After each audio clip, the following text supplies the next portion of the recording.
The math is the math.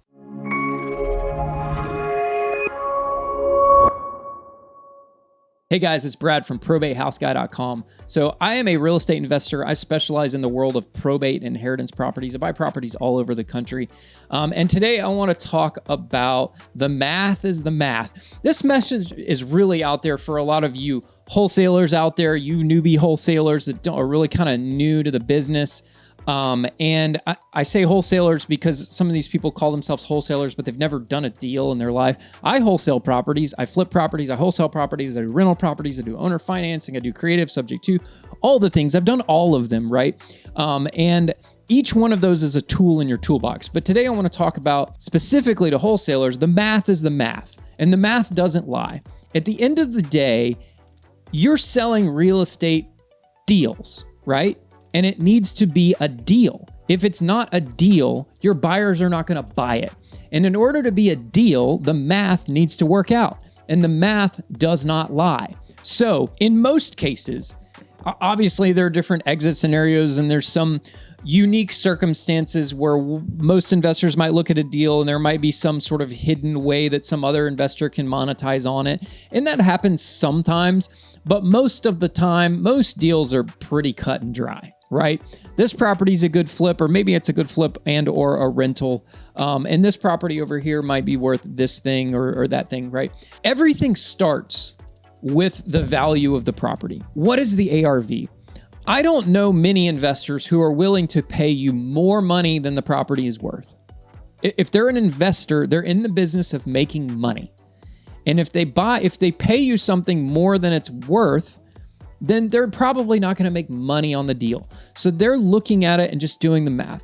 Now, every investor has their own unique sort of underwriting strategies, their own unique way of doing math. But for the most part, most investors are kind of using the same principles, fundamentals, formulas, right? So from a flipping perspective, you've probably heard of the 70% rule, right? Which is you should offer 70% of the ARV minus repairs. I see a lot of new wholesalers missing the minus repairs part. That's the second part to the math problem. So you need to take the ARV times 0.70, and then you're going to get a number, and then you're going to subtract the repairs from that number. And that's going to be your 70% of ARV minus repairs. And then if you want to wholesale it, you might need to drop that offer a little bit more. And that's what you're going to offer the seller to buy the property, is 70% of ARV minus repairs. Now, 70% is kind of an older formula. I know of a lot of buyers that buy at 75% of ARV minus repairs. And actually, depending on the market you're in, especially like really high dollar markets where the sale prices are really high, some of those investors might go 80% of ARV minus repairs because in a really high priced market, they might make $150,000 profit buying at 80% of ARV minus repairs if the price point is really high. So it really depends on the profit they're going to make. Now, most of the time, most fix and flip investors I know are buying at 70 to 75% of ARV minus repairs. If I'm doing like an easy cosmetic flip, like literally just carpet and paint, quick in and out, like I'm in and out of that project, done with it in a week or two, I'll pay 75% of ARV minus repairs. If I look at the numbers, if I look at the comps, and it looks like a pretty good deal to me, like I can be in and out of it really quick. Because if you're flipping properties, time is money. You got to turn and burn on these things. You can't sit around and dwell and wait. Like you got to turn and burn. You got to get these done quick, right? So most fix and flip investors are going to buy at 70 to 75% of ARV minus repairs. So let's talk about ARV here. If your ARV is wrong, everything else in your formula is worthless because you have to get the ARV right. So you as a new wholesaler need to learn how to properly comp properties, properly evaluate ARV. If you're interested, I made another video about running comps. So comment comps in the comments below if you're interested. And maybe I've got this little course that I created about how to run comps. So if you're interested in that course, put comps in the comments below. But let's talk about calculating the ARV. It's an art. I hear some of them, it's like, oh, how do I comp this and that? It's like, guys, comping is an art because comping is picking comparable properties. And that's a big mistake a lot of wholesalers or new investors make, is they don't choose comparable properties to run their comps. They just pick any property and use that as the numbers. I've seen them. I've got a house, like a 1960s brick ranch in an older neighborhood, and then there's two like newer subdivisions around it, houses built in like 2010 that are like twice the size, and they're a traditional house, and they're trying to use those as comps for this other neighborhood over here that's all 1960s built brick ranches that are like 1,500 square feet. Those properties in those other neighborhoods are not comparable properties. You cannot and should not use those as comps when running your comps. You should use 1960s, 1970s ranch houses. Maybe they're not brick, maybe they're siding. You might have to make some adjustments. But if you really want to get good at comping properties, you need to go like take some appraisal classes, because at the end of the day, most flippers are depending on an appraisal coming in okay.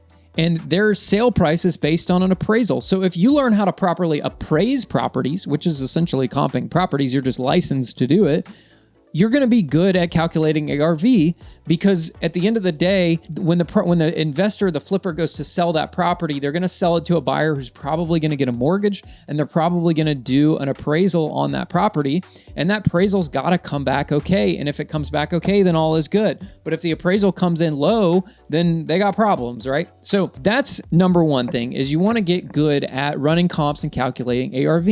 And then the next thing you want to get good at is calculating rehab costs. Now, you don't have to be like super duper exact on rehab costs. I've seen some guys like go through and they're like super complicated. They're like calculating their rehab costs down to like hundreds of dollars.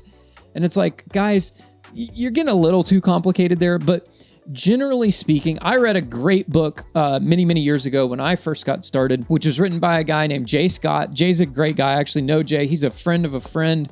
And Jay is a fantastic guy, and he wrote a book many years ago. He participates a lot through Bigger Pockets.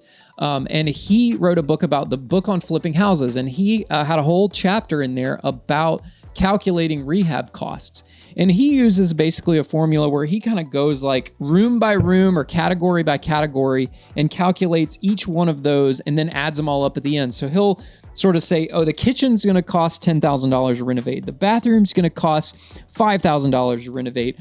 The interior paint's going to be this much. The exterior paint's going to be this much. The exterior repair work is going to be this much. The driveway is going to cost X amount. The HVAC is going to cost X amount. The roof is going to cost X. Carpet and flooring is going to cost X. Electrical is going to cost X. Plumbing is going to cost X. Then you break it up into all the little individual components, because when you're rehabbing houses, you're hiring trades. I subcontract everything out, and I don't use like sort of handyman to do my flips. I subcontract to each individual trade. So I know my electrician's going to cost me X amount to rough the house in. He's going to charge me X amount to do the final trim out. Same with my plumber. They're going to charge me X amount for rough in. They're going to charge me X amount for trim out, right? My HVAC units are going to cost me around this much and this much, depending on the size of the system and the type of system, right? I kind of know all those individual costs. And when you add all those costs up, you get your total rehab costs.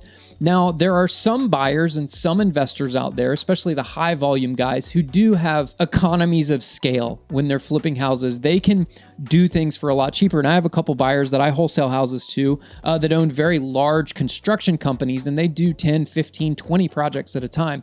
To me, that seems like brain damage. I can't flip more than like 2 or 3 houses at a time, or I just like go insane. But they'll do 10, 15, 20 projects at a time. Now, they've got a whole business and like probably 10, 15, 20 employees, project managers, all of the above, but they've got like a whole system going on where they are actually, their costs are dialed in really, really good.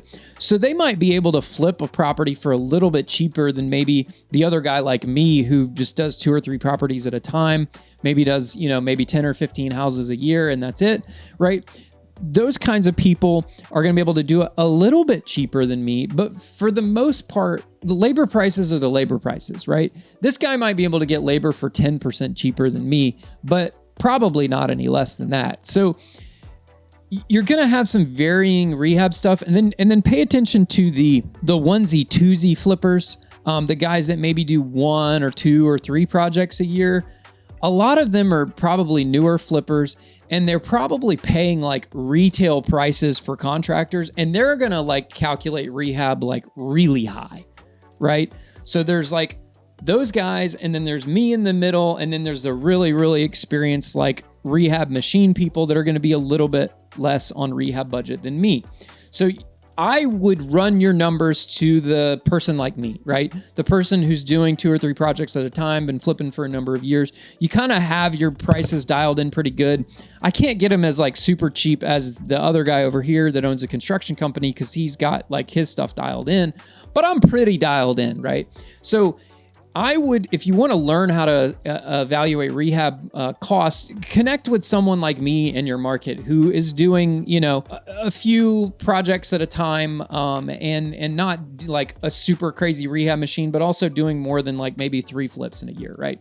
Because they're going to know those prices pretty well. And if they're constantly doing rehabs, they're going to tell you how the market has changed. For example, last year, like after COVID, construction prices went through the freaking roof. It was crazy how much prices went up. They went up 30% in like a year. It was wild. They're still going up a little bit, but they seem to have somewhat stabilized a little bit with all the inflation and stuff we've had. So make sure you get good at calculating rehab costs.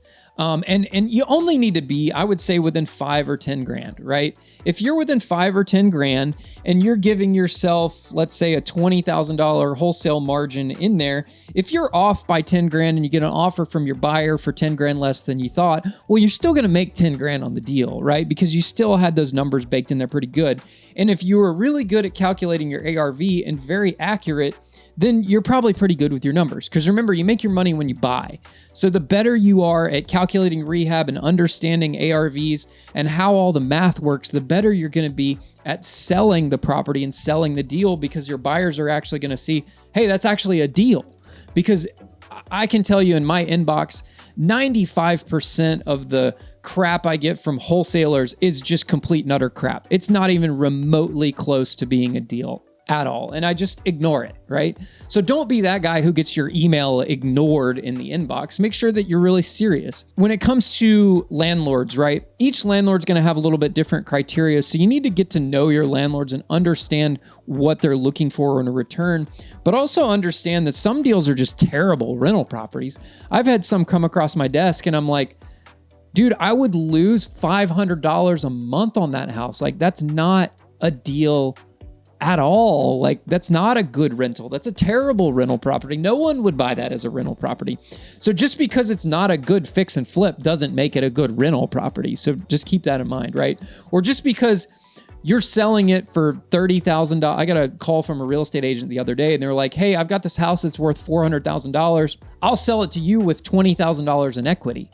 And I'm like, $20,000 in equity on a $400,000 house? That's not a good deal at all. Like, no, like that's like real estate commissions on the sale of that property. So no, I'm not gonna do that. So make sure that you're paying attention to that, and make sure that if you're dealing with creative financing, that's a whole different ballgame. I'm not gonna get into that today. But at the end of the day, the math is the math, and the math is not gonna lie. So get good at the math, and you'll become a good investor. Hey guys, I'm Brad from probatehouseguy.com. I know this was a long video, but sometimes these topics are complicated, and they take a little bit long time to explain. So thanks for checking out this video. If you're interested in working with me, you want to reach out to me, go to probatehouseguy.com. I've got a form there on the website you can fill out. You pick up the phone and call me, and I'd be happy to chat with you. So thanks again. Have a nice day. Bye-bye.